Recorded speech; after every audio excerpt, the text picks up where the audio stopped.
Well, here I am, Hassan and I. We're here together. We're finishing up a really discussion of a really important surah of the Quran, which gets the sort of fundamental title of Al-Anbiya, the prophets. How are you, Hassan? Good to see I'm you. doing great. Great to be back here with you, Gabriel. Yeah, Let's so finish we're this going strong. right. We're going through all of the traditional, but also the cutting edge insights about this chapter. I mean, it's a good one to do because in the middle section of the surah, it covers all of these biblical prophets, and you can look at it through the tradition, which generally puts it in the context of lessons that you can learn in order to be a better Muslim, or you can kind of dig deep into the biblical references. I mean, there's lots of prophets, right? So got Abraham, and it's mentioned. Yep, Job is in there. yep, absolutely. A number of prophets that aren't named explicitly, but they're given sort of titles or monikers.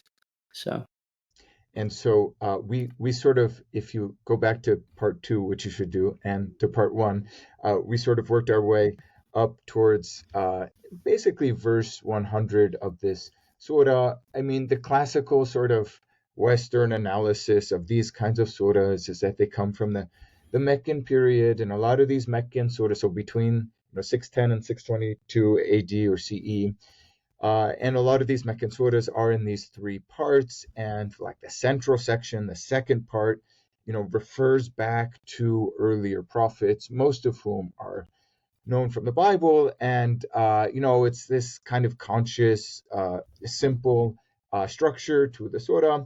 I mean, we could sort of set that aside. We're kind of doing a more micro analysis of all of this. I just want to mention that it is interesting that I think around verse 48 there's a reference to Moses, and then you move to Abraham with the story we discussed, Abraham being thrown into the fire and all of that, and then it works up more or less from Old Testament to New Testament, that's right. because verses 89 to 91 you have references to Zechariah, who in Gospel of Luke is the father of John the Baptist, and then You I have mean, John, and then you have Mary, or you don't have. I mean, you have Mary, but you have she who guarded her chastity or yeah, her isn't it virginity. Yeah, interesting that she's not mentioned by yeah. name? Like, I think that's meaningful, right? Because you know, it assumes that she's famous enough that you don't have to say Maryam.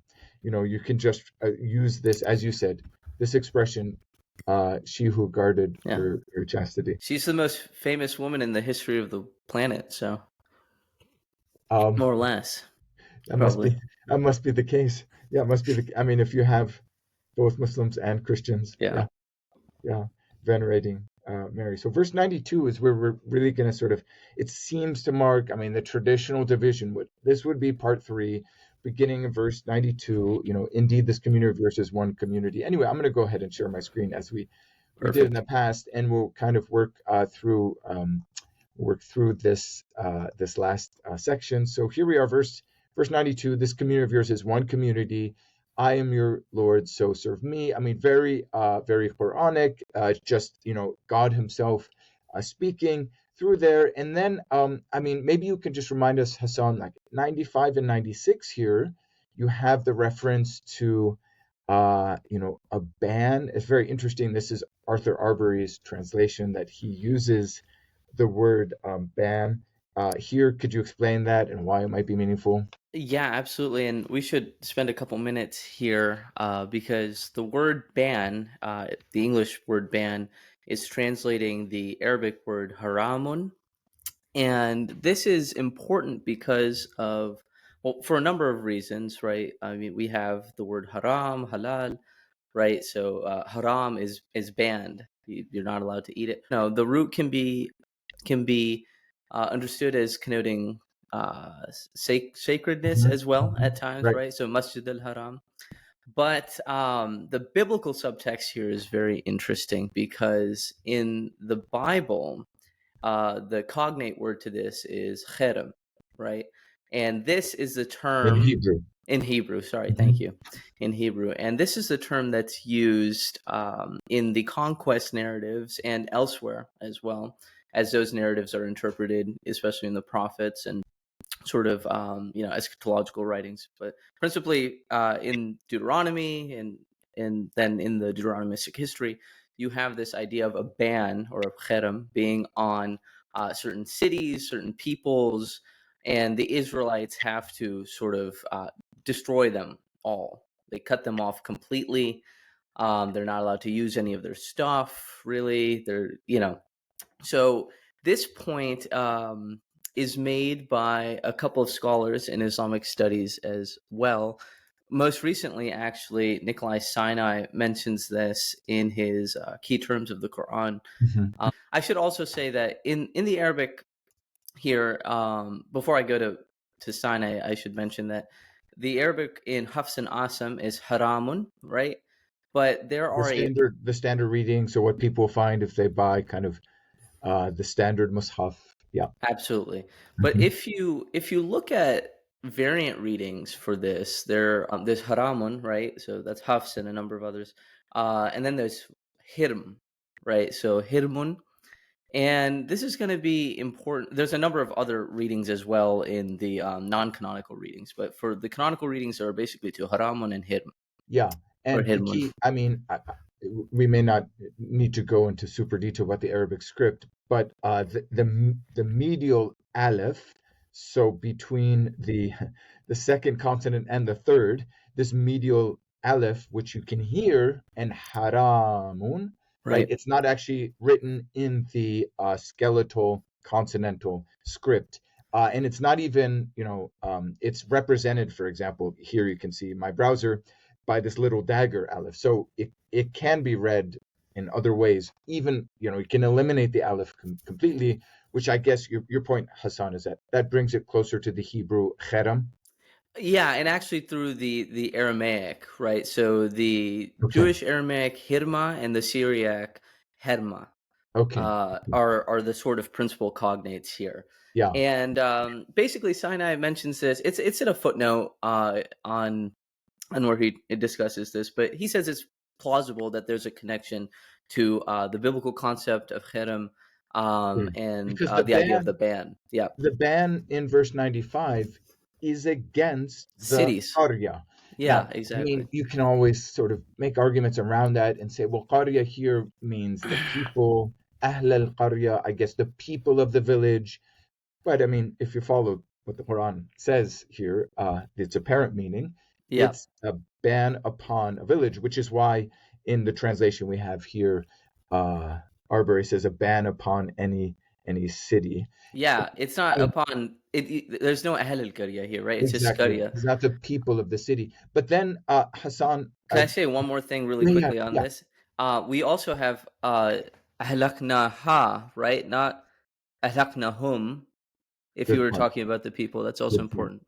Yeah, And lastly, I just want to say on the scholars question, I won't go too deeply into this, but this was basically first posited by Andrew Rippin in I think a 1996 article that okay, he wrote, where he's looking through basically different ways that this has been read. There's a bit of a grammatical difficulty with la yarja'un at the end, right?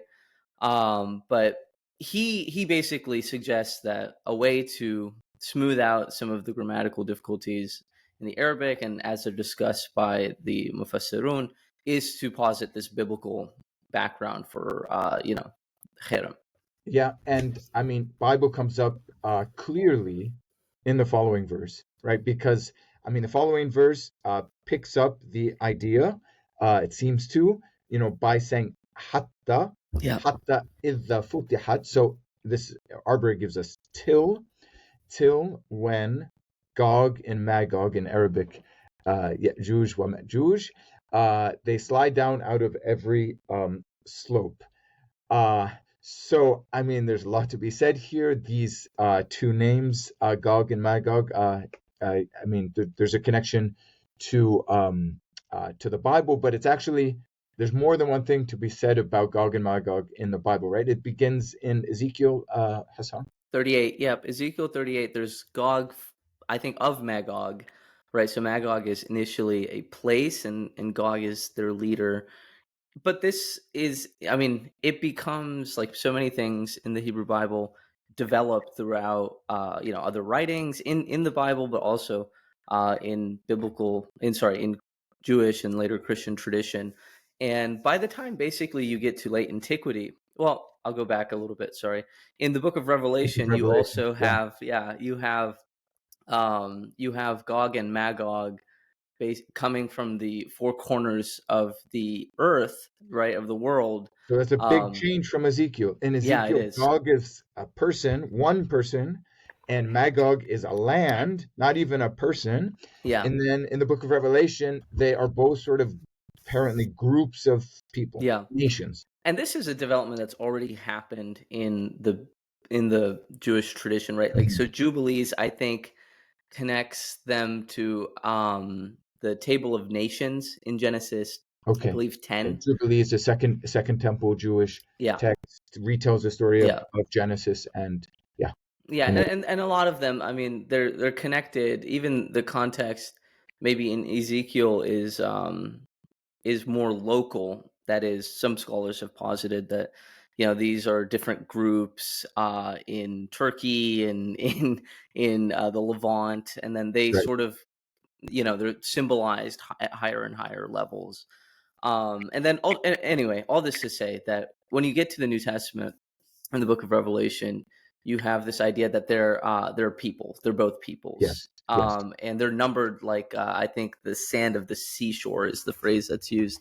Yes. And And then they become part of the Alexander story, yes, which appears in the Quran yeah, in Surah Al-Kahf. So Quran chapter 18, Alexander there, despite you know the very stubborn tendency not to find Alexander in Quran 18, but Alexander is referred to there as the two-horned one, Dhul Qarnayn, and among the amazing things he does is build a wall to keep Gog and Magog out. right. And I should also have mentioned that in the New Testament they are connected with Satan, right? So Satan's released from prison in that same verse in Revelation, and then Gog and Magog sort of follow.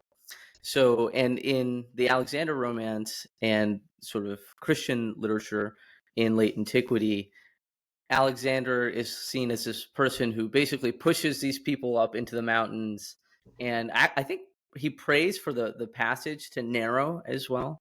Okay. Yeah. Okay. And anyway, so he sort of traps them there. And Yeah. yeah, Yeah. Like I mean, this is going a bit far back, but a little bit like I know Marduk defeating Tiamat in ancient Near Eastern mythology. Tiamat, sort of the female goddess of chaos, and kind of similar vibe. Probably no direct connection. The other thing here is that I mean, in my opinion, Arbery has been pretty, what's the word, clever, but also a little maybe too clever in this translation when Gog and Magog are unloosed, right? Because, I mean, if you look at the Arabic, until futihat, which is a passive third person feminine past verb, so it is futihat opened. was open. Yeah. Yeah, it was And opened. Yeah. yeah, I mean, it, or is open. It could refer to a plural. The feminine singular can refer to plural, but that doesn't really make sense. Like, even if Yajuj in Majuj could be referred to with a feminine singular It would make more verb, sense to use the what does it dual. mean to say the people Yeah. have been open? The people are open. And so, Arbery tries to make it work, like forcing in a puzzle piece that really doesn't go there by saying they are unloosed. But I mean, it could be that something else is open. We were speaking about this before we started recording. That's right. So yeah, I mean, I think it's Droge says that this is a reference to the wall which Alexander built, and that wall is open, or the gate of that wall is open, which allows these guys to come down or come from the north. I think that certainly works. I mean, that would, I think that's at least an insightful, really insightful translation or sort of exegesis Yeah, from he Drosh. doesn't put it in the translation. Yeah, He puts it in the footnote. says best understood as the gates of Alexander. So anyway, maybe sometime we can have a Droge Yeah, on. We can't have Arbery on. God sadly. rest his soul. But maybe sometime we can have Droge on a That would turn be awesome. I about it. want to mention quickly the slopes, right? So they're sliding down from the slopes, Yeah, and do you think there's a connection here in any way to the picture we get in the Book of Revelation, which is that they're coming from the four corners of the earth? I mean, you could think of these in some sense as, I mean, as mountains maybe, and they're coming down to earth. I mean, it's hard to know. My first instinct now, as I'm thinking of the gates of Alexander, is to connect it to the Dhul Qarnayn, and Yeah, uh, before that, the Alexander story, the Neshana story of Alexander, where Gog and Magog are confined basically beyond the Caucasus. yeah. So the gate of Alexander is somewhere Azerbaijan, Georgia, that kind of place. And so, I was thinking, well, those are high mountains, kind of go down. It's No, of probably course. stupid, but kind of go down from the Caucasus if you're going to sweep into the Fertile Crescent, down into Syria and Palestine, all that. I don't know. That's what I was thinking. That's very Those are plausible. that could be the slope heading down. I mean, but the key thing maybe is, well, there's lots of key things, but for me, in my interest, like uh, to make a casual reference like this. Okay, so let's think of the traditional scenario for a second, Hassan. Like we alluded to it before. Traditional idea is Muhammad is in a pagan city preaching this, announcing this to pagans, right? And his newly converted community, the new believers, who came from a pagan background. They're supposed to be surrounded by all these idols. This is the big problem. This house of idols in the Kaaba, all of this, the ancient rituals with camels and things. And then he proclaims this casual reference to Gog and Magog. I mean, it just doesn't fit neatly into that historical context. It's something that would like be immediately understood in a context where Christian ideas are swirling around, and you could just allude to Gog and Magog, and you would understand, especially these very specific apocalyptic traditions. So Absolutely. And they are apocalyptic because Gog and Magog are apocalyptic figures by late antiquity, and so is Alexander to some degree. And yeah, I just think the whole, like I think we mentioned this last time, that there's just biblical imagery, turns of phrase, vocabulary, symbolism used everywhere in this surah. now someone could respond and be like, but wait, fellas, verse 98 here, the Quran then alludes to the false gods, maybe, of the enemies or opponents of Muhammad. Um, yeah, in verse 98, surely you and that you were serving, so the false gods, are fuel for a Gehenna. You Yeah, shall go down uh, to it, laha. So I guess Jahannam or nar could be referred to as a feminine here. So I mean, how do you make sense of this? We might have touched on it briefly at the end of episode 2, but is this kind of redeem the idea that we're in a pagan context? I mean, it could. You always have to grant that you could read it that way, certainly, but you don't necessarily have to. I mean, it doesn't have to entail the full sort of thrust of pagan Mecca as we get from the Sirah and accompanying literature. I mean, Mohsen Godarzi has made has made a good point on this, right? Like worship in the Quran. He says, does he talk about abada? Yeah, I think he does, right? Where Yeah, and it this says a could ritual and worship. exactly Yeah, this could be okay. construed as ritual worship. I mean, dun Allah is a big category, Yeah, and you there's know, also something uh, in the biblical context. right? this idea that opponents are worshiping demons. Right, absolutely. Um, And in the biblical context, First Corinthians 10:20, I believe, where Paul says that the gods of the nations are demons, and I'll read it here. What pagan sacrifice they offer to demons and not to God, right? And I mean, sacrifice again. I suppose another theme Very there. interesting. Yeah, Yeah, yeah. but Muslims with theirs would like that illusion, probably. but but Yeah, yeah, and the fuel for the fire. I mean, you could say. I mean, you could always hear the response to this that, well, so is wooden idols.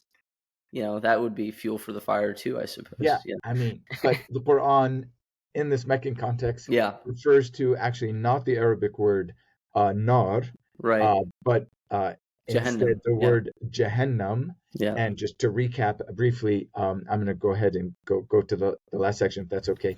Here, I mean, Jahannam. So this word here, uh, this comes ultimately from the Hebrew Gay Hinnom, which means the valley of Hinnom, which is a proper noun. And, this appears in Jewish thought and then comes into the Greek of the New Testament as Gehenna. So, I mean, the text is like deeply reaching into biblical allusions and biblical ideas. Yeah, and one more. I don't know if you want to speak about something before this, but 104 and 105 here. We have some more Bible. We're not only going to speak about Bible. I do want to speak about like what the Quran is hoping to do with this last section of Al-Anbiya. But I don't know, Hassan, if we should turn to 104 and 105. So we have a reference to, again, apocalyptic, heaven being rolled up as a scroll. I mean, very sigil is the Arabic word used here as a scroll, and then this famous reference, maybe a quotation of the Psalms. absolutely. What could tell us a little bit about the scroll parallel, Gabriel, I or the mean, scroll well, imagery? so this is an image in both Isaiah and Revelation. So again, deeply, deeply biblical. Like, I mean, maybe start considering the verse by asking, like, okay, if you wanted to paint a picture of what things are going to be like on the last day in order to sort of, I don't know, make a dramatic effect because you're hoping really that your audience will be like impressed, amazed, maybe terrified by the things that you're saying in order that the audience will either, repent and convert, or if they're already believers, return to the norms of the community, right? So you want to make this impact, do this poetic, artistic presentation of the last day. There are lots of ways you could do it, right? So why did the Quranic author choose to speak in this way? Why Yes. speak of heaven on the last day? I mean, it's not the most natural image, at least for me, that you would instinctually think of.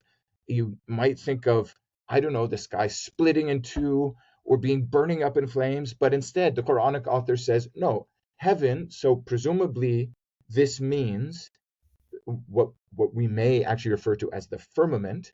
So this physical divider between the divine realm and adunya, this world.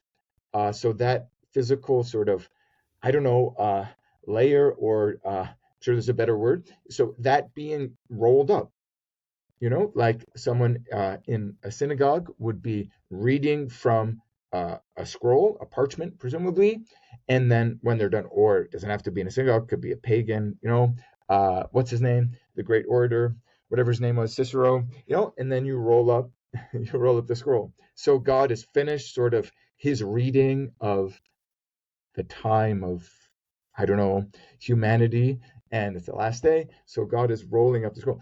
Anyway, I just kind of want to insist on the strangeness, not in a bad way, the particularity of that image, and presumably the reason why the Quranic author uses that image for the skies at the end of time is because it's already used in Isaiah and then in the book of Revelation. Yeah, I have two sort of thoughts on this. The first is also, um, the firmament, right? So the importance of Yeah, the firmament, the sky being mentioned here, and also, you know, here kama badana awal khalqin, right? That's, I mean, the firmament is one of the first things created, right? There's that, and then second, I mean, that just shows again this sort of omnipresent, biblical stuff in the air. But the second being also, what does this say about writing in this context? totally. You Great know, point. and the Yeah. familiarity with, Sigil. yeah, sigil, and this is a very popular phrase in biblical studies, scribal culture, and things like this, right? So a literate sort of culture where There are writing, lots yeah, of these words in the yeah, Quran. Lots of like materials that you write on or write with.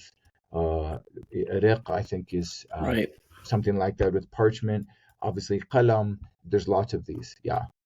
Yeah, absolutely. So those are my two sort of And takeaways from just this. on to like to be extra nerdy for a moment.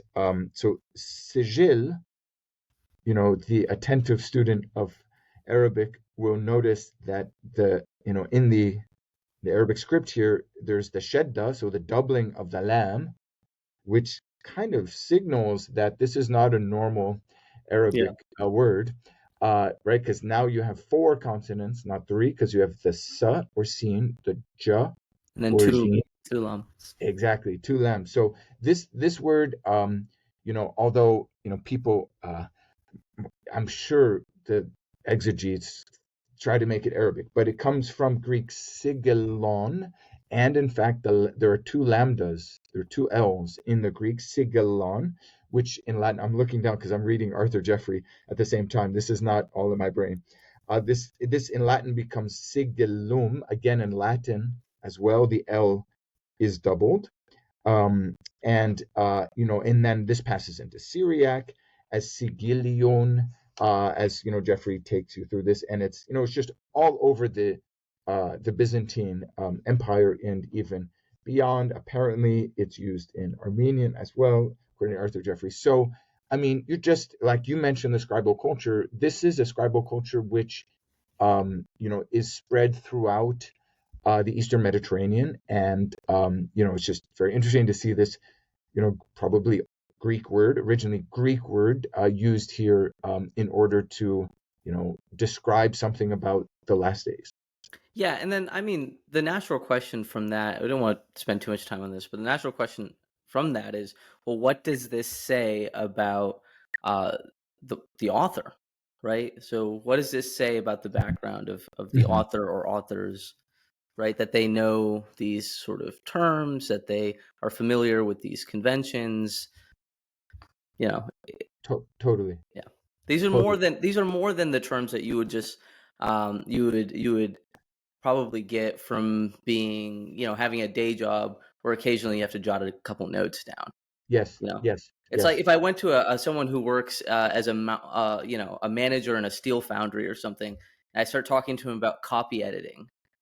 Yeah, He's like not going to know. He's not going to use that word very often probably. 100%. Yeah, yeah. And then you have references, of course, to like in sort of six, you have the reference to displaying the sheets. I mean, I don't think it's suhuf there. I think there's another word that we haven't mentioned yet. So yeah, so it seems to be the sheets of Moses. So it seems to be that even religious ideas were being written down, read, communicated. And Yeah. we may have another example of this kind of vocabulary actually in the very next verse. We may. Okay, so I'd like to complicate verse 105. So famously, folks will say the Quran has only one real quotation of the Bible, and this is it, verse 105. This is the one.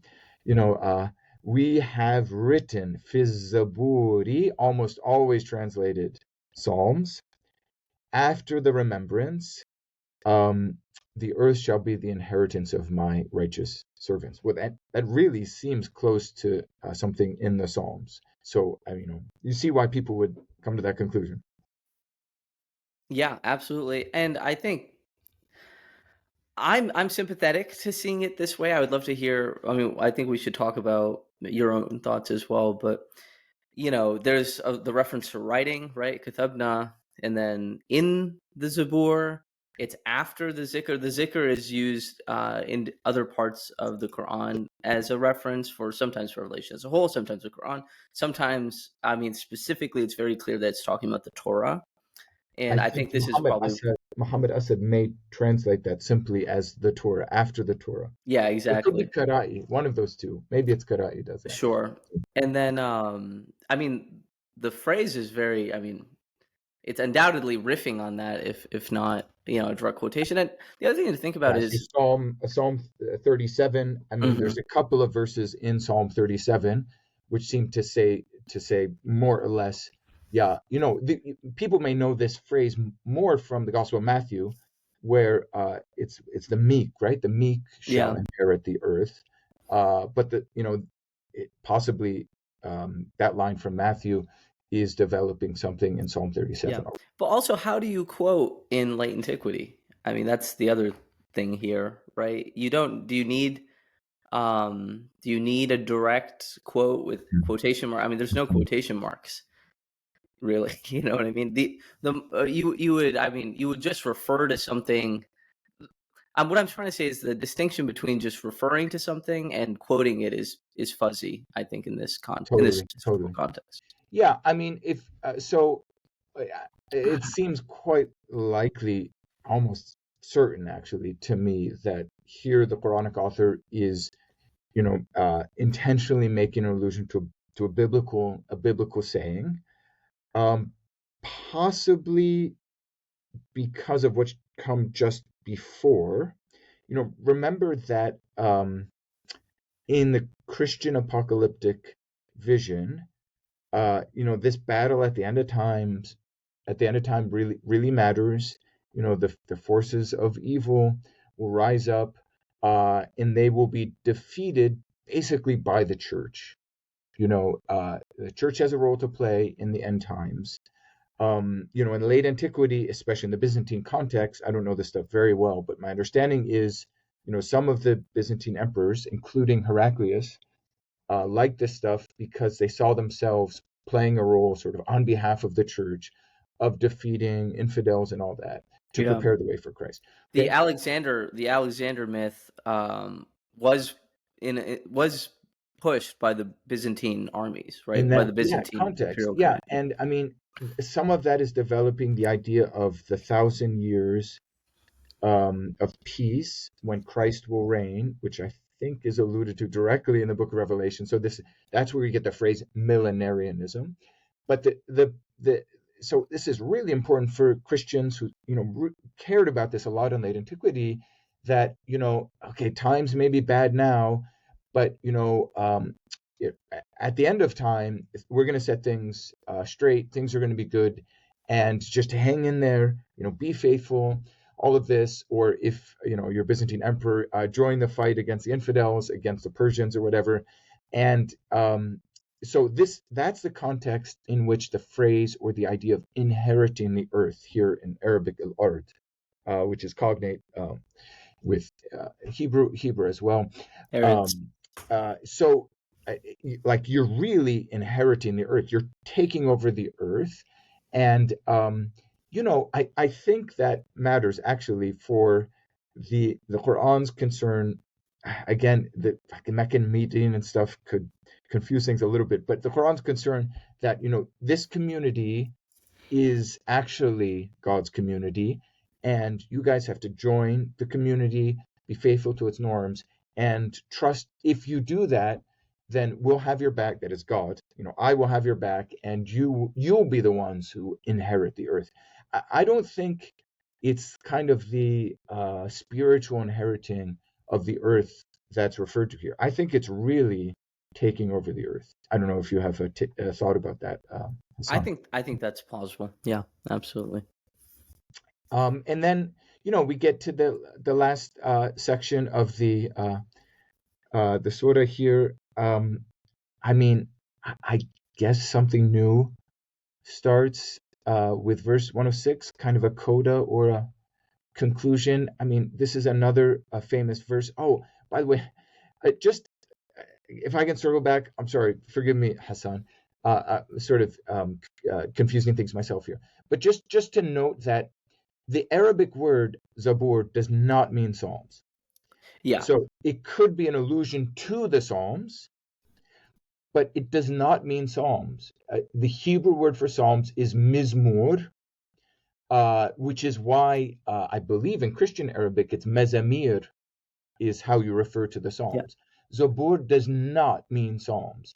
It doesn't mean Arbery is wrong to translate that word as Psalms, but the Arabic root zabara refers to writing, which is why the plural zubur in the Quran, when that appears most often, it means just the writings. So I mean, just important to note that. So the Quran is not actually like labeling a biblical book and making this very precise reference, despite what Qara'i translates, that, oh, the first section of the Bible is the Torah. It doesn't say Torah, it says dhikr. Yeah. And then after that, because, the Hebrew Bible or Old Testament is organized where the Psalms actually come after the first 5 books, the book of Psalms in the order of the Tanakh or whatever, this does not mean Psalms. Yeah, I think It maybe means, scriptures or something might be a better way to render that. yeah, just to like, Yeah. some of the thinking is done for us when someone like Arbery translates Zabur as Psalms. Uh, yeah. And then I know we don't have to fight about this, but like, in my opinion, we do not have an Arabic Bible at the Yeah. time. I don't see the Quran showing any precise knowledge of the books of the Bible. The 67 or 73 books of the Bible. I don't see, there's no references to Genesis, Exodus, all the way up to the 4 Gospels, Acts, Revelation. There's none, including here. So sorry, I'll shut up about that. But No, that's I think that's a great why point. there's still, for me, a shadow of doubt whether this is actually a quotation of the Book of Psalms. Yeah, right. I mean, I don't. We shouldn't get lost here. But what do you mean by quotation? I think what your point stands. Yeah, you would expect to see some sort of reference to the beginning or something. Right in as a book or something like that, or another book For of the Genesis, you yeah mean something for like that? Genesis exactly, or something else. So Yeah. Well, let's go on to this famous verse, another very famous one that is very important for Muslim spirituality. I've definitely seen in the Middle East, banners and things around probably the Mawlid, the birth of the Prophet Muhammad, with this verse. So this is understood to be now basically with verse 107, something shifts, and it's now, I guess, Hassan, God speaking directly to Muhammad starting yes. verse 107. Yep, that's absolutely right. And I think the mercy here is referring we skipped it, but there's a bit above where it's talking about sort of eschatological events that are going to happen and the terror for the unbelievers basically, or those who are not part of the prophet's community, and how the Muslimun, the people who submit to God, will be sort of kept away from it, and will be with the angels. So I personally think this is just referring to that in that sense, the prophet is, or the messenger is, a mercy to the people, that they don't have to experience the terror.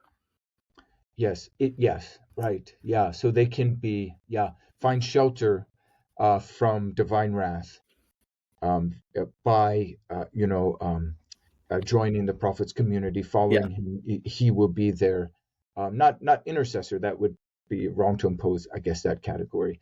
But by joining his community, his ummah, they will be saved. They'll be among the people exactly. that are saved. Yeah. Yeah. I mean, this section maybe was discussed the very last verse separately because he told me some interesting things about it. But I mean, this section 107 to 111 is a really interesting sort of device where you have basically a conversation between uh, God and Muhammad, and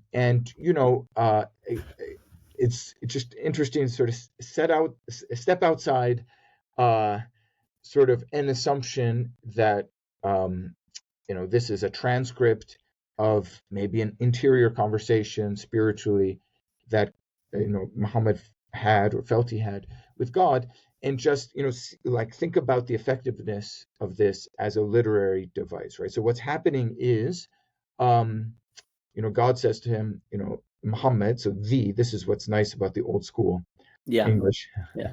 We sent you, Muhammad, as a mercy. And then God says to Muhammad, listen, say this to those around you.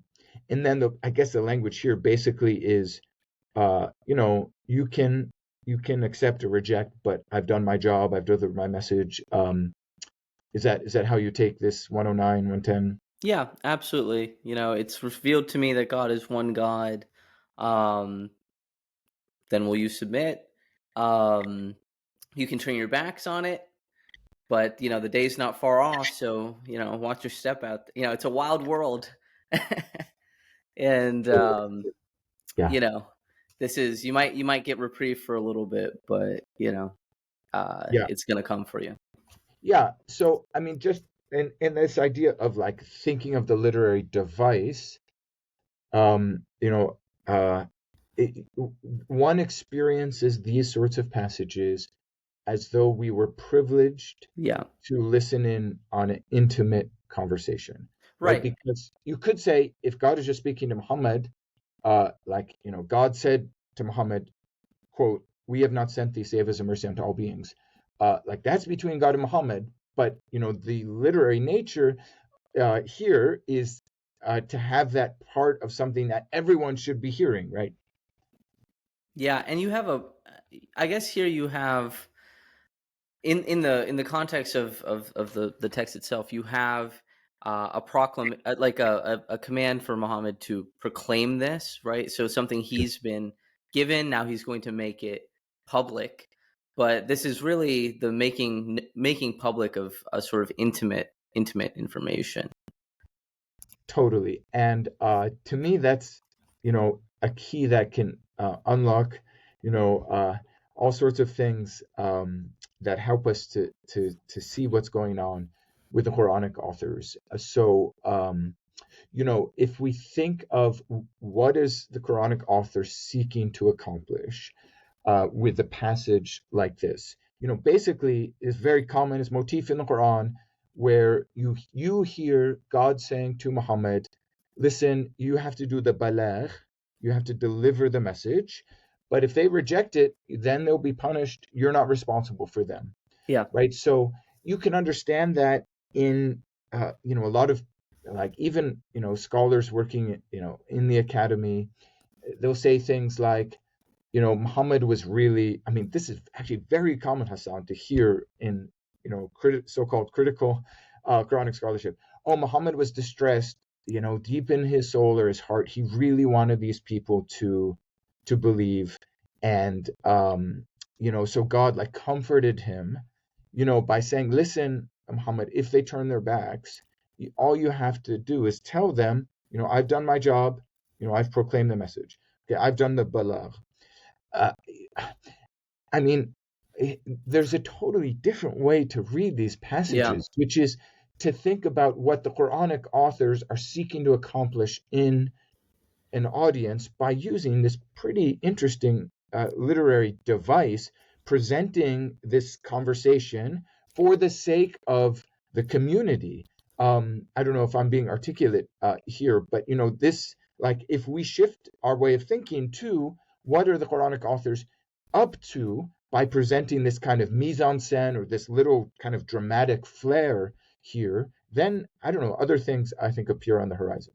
I think if you see this as a literary device, okay, well, what is happening to the community, in the decades following the death of Muhammad? There's the apostasy wars. There's lots of internal strife. You have people who did once accept the message rejecting it, or something. Maybe it's not about the message. Maybe it's about tribal alliances. I think it's all the same in the end. But a dialogue, a discourse like this it reassures the community that, um, you know, the messenger did his job. Those who turn their backs, God's going to get them. and that doesn't necessarily mean that, the community has to sit on their hands either. Like they can act as the as the sword of God Himself. But that this day is on the horizon. If there's strife in the community, those that are causing it or those who are turning away from it, they'll get their just desserts. So you could definitely place this in I would say, a post prophetic context if you wanted to, if one was inclined that way. Totally. And I mean, the key here for me is understanding the this text in literary terms Yeah. as exhortation, if not homily. Like Yeah. the author is not principally interested in conveying content or data, but rather in having this effect on the audience, either to repent and convert, join the believers movement, or if you're in the movement, to shape yourself and your life towards the norms of the community, whatever that might mean, prayer, fasting, alms, or giving money towards the community's wars, or actually joining the wars. So, I mean, even in this so-called Meccan surah, the point is those who are not, obedient to the community, they're like, that city that has been destroyed, or those who will be subject to Gog and Magog. That's the position you're putting yourself into. Yeah. And so all of the poetic, artistic flair here is meant to like really like affect your heart. Even just to circle back to 101, 102, we didn't speak about this, but the opposite is true as well. It's not just inculcating terror, it's also like painting this beautiful picture of peace and happiness and pleasure, for those who have accepted the message, who have joined the community. They shall be kept far from it. I think this is a reference to hell, right? I'm sorry, I'm just Yeah. abruptly going back Yeah. there. To hell or to the terror. I mean, it all Yeah, collapses into the same thing yeah, ultimately. like it's like, listen, for those who join the community or are faithful to the community, they won't even hear a whisper, hasis, Yeah. of the hellfire. I might be reading the pronoun there wrong, but that's what it seems to me. So instead, and this Arabic is interesting too. Eshtahat anfusuhum, like ishtiya is like this desire, this deep desire, really wanting something. So anyway. Yeah. I mean, those are all great considerations. I also just want to say, as a kind of framing to our listeners, this is a fairly mundane observation in biblical studies. Like Mhm, it may be correct, it may not be correct. I mean, I think you can make an argument for this, mhm, right? And you'd have to ultimately present more Quranic data or a broader picture of phenomena in the Quran to buttress this. But this sort of argument is very mundane. If look at the Olivet discourse, right, in the Synoptic Gospels. what is the Olivet discourse? What does that refer to? The Olivet discourse is the discourse or the sermon that Jesus preaches right before he's crucified, right? So he's on the Mount of Olives and he gives this eschatological discourse, and it's about the destruction of the temple, it's about the end days, the what's about the destruction and what's about the eschaton are kind of mixed up, you know, and then the question is, well, is this like a verbatim transcript of what Jesus said? Mhm, Few mhm. scholars opt for that. Yes. Is this are these traditions that have been received by the community by different authors, and they've been shaped into this neat discourse, that you get to sit at the foot of the Lord once more, Mhm, O new Christian, and hear what he said, what he mhm. proclaimed about Jerusalem. Yeah, plausibly. I mean, a lot of scholars opt for that. In which case, you need at least some attentiveness to the context of the Exactly, author, exactly, right. Matthew or the Matthean author, Yeah, or and there's different threat, right? They'll say that Matthew's sort of Olivet discourse and Mark's are have slightly different sort of angles, and there are always issues historically. So it's like, why did I'm going a little too far off the field here, but why did Matthew say to pray that the destruction doesn't happen in the winter when it happened in the spring? So, but that doesn't invalidate the fact that this material is curated Mhm, by, Matthew mhm, or, mhm, mhm, that mhm. community, and presented in a way that's attentive to the needs of that community, right? It doesn't mean they're inventing it whole cloth. Yes, It just yes. means that our presentation is influenced by the authors or ultimate redactors, Yeah, and I that's think important. that's a really, really important point. Actually, I don't think it's too far afield just to note that, you know, it's kind of like a simple observation, nothing super revisionist or, dramatic to say we should be attentive to the author's context in addition to the context of the original prophet, or however Yeah. you put it.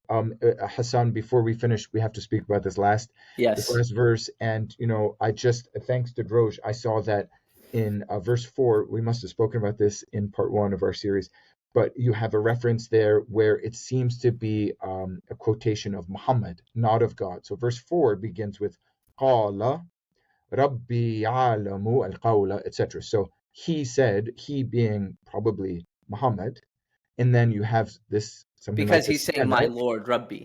Yeah. Exactly. And then it comes up again here in verse 112.